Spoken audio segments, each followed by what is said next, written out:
Percuma cantik. Kalau busuk.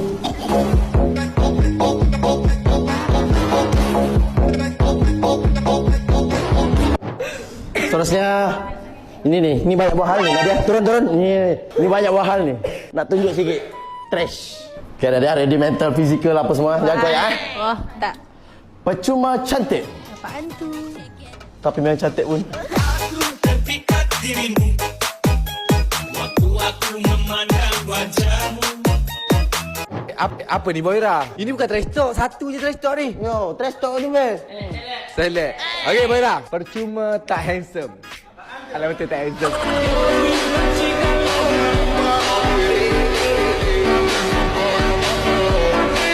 Okey. Okey. Percuma ayu. Apaan tu? Kalau gelak macam hantu.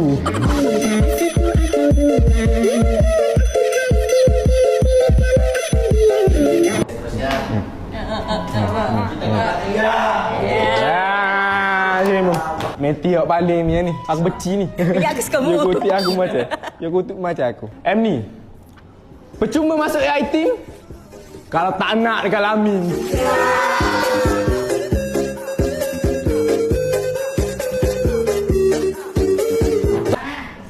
Percuma cantik. Apaan tu? Kalau jadi kewek Lukman tu pun kena curi lagi. Sleting sapi itu rasane malah geger. Lakok konco teko malah disoko heksimer. Seterusnya mana muka-muka nak kena trash kat aku.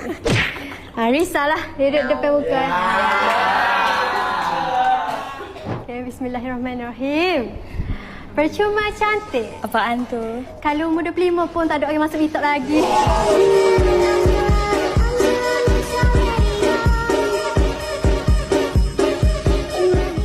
Apa baik? Yana. Percuma cantik. Apaan tu? Kalau asyik mengharapkan make up.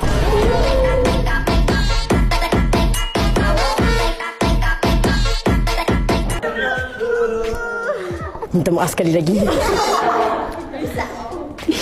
Nisa. Macam doa siap-siap. Okey. Percuma cantik.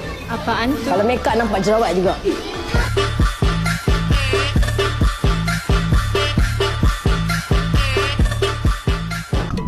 Nisa.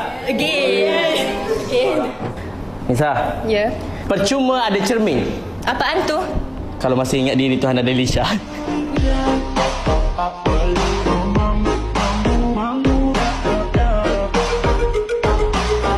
Ya. Cila. Percuma cantik. Apaan tu?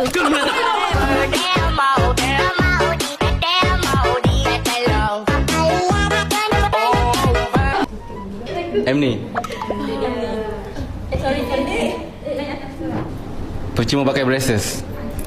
Kalau tak pandai gosok gigi.